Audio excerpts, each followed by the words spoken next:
Hi, I'm Josh. This is my channel, Newtons per second. Welcome, everyone. And today I'm going over the fifth flight for the Jupiter 3. And for people that are newer to the channel, I am covering this rocket quite a bit. This has got quite a story. Last year I got my level 2 certification with this rocket, flying pretty much on the booster.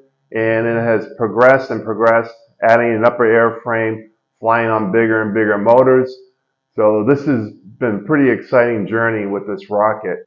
This rocket's 96 inches tall. I'm 6'6", so yeah, this thing makes me a little small. And the airframe is from Lock Precision, that's fiberglass, and that is 7.5 inches in diameter. And it weighs roughly about 39 pounds in this configuration. So it's a pretty beefy rocket for what it is.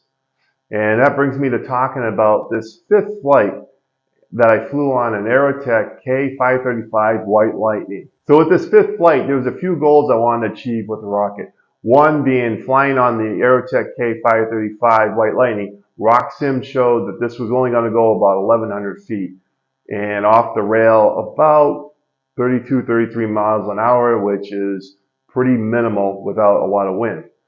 I wanted this slow, majestic flight. I wanted to be able to take the camera and just zoom in and capture everything going up. I wanted to get close to apogee, and I want to see the parachute coming out. I want all these events really close. And with this flight, I got it. I got everything I wanted. I'm so happy with the videos.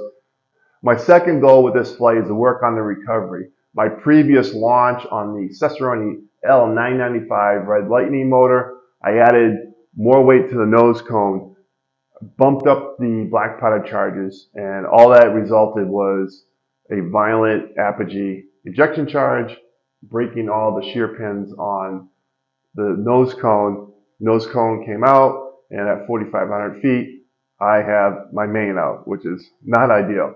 So this flight was bumping back the ejection charges, and for the first time, I actually rolled and taped my shock cord in separate bundles.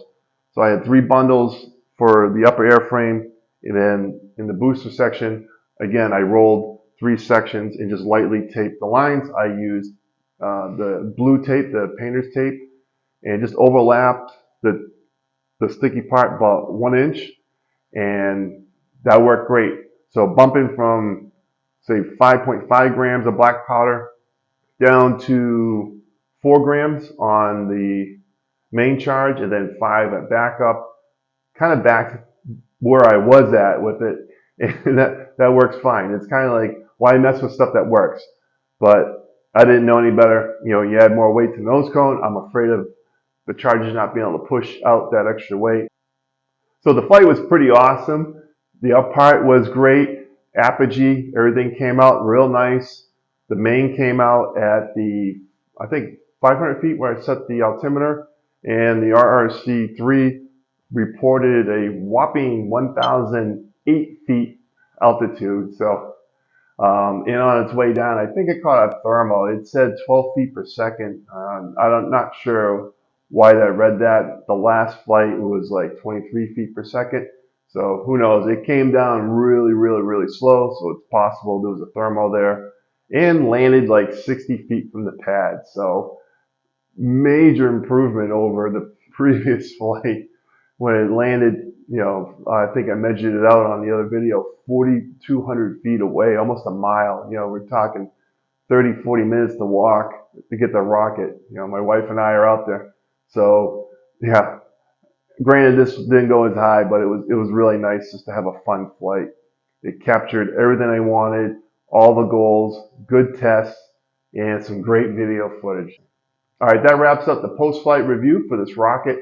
I forgot to mention that this flight did happen with the RIMRA Rhode Island Rocket Club. Also, on a special note, I'm going to try to get another Cicerone L motor, the 820 skid mark. There's a big event going on with RIMRA, and again, that's in Rhode Island. You can look them up. November 11th is a huge, huge event. I think they're going to try to get some news coverage. It's an event all about helping veterans, and veterans can fly for free there. So it's all geared towards that. It's really good stuff. If you're in the New England area, check it out. It's going to be an awesome time, and I plan on bringing this down. And again, if I get my hands on that skid mark, that'd be awesome. A 75 millimeter, skid mark motor. That should be a nice show there. So, all right. Thanks again for watching. We'll see you guys next time. And here are the flight videos. Thanks. It's a Jupiter 3 on a K535. Heads up on this thing. We're going to give a little bit of a boost.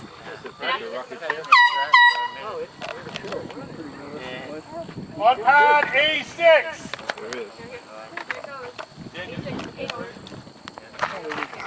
That should be a nice one. In 5, 4, 3, 2, 1.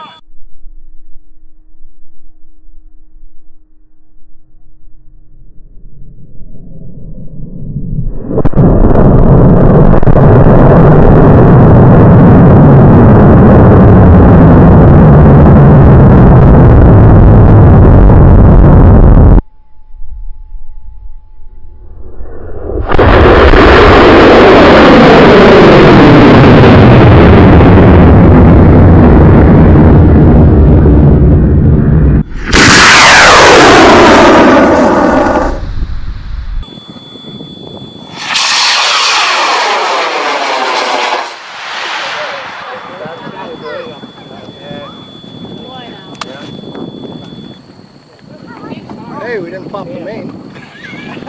Got the drone shoot.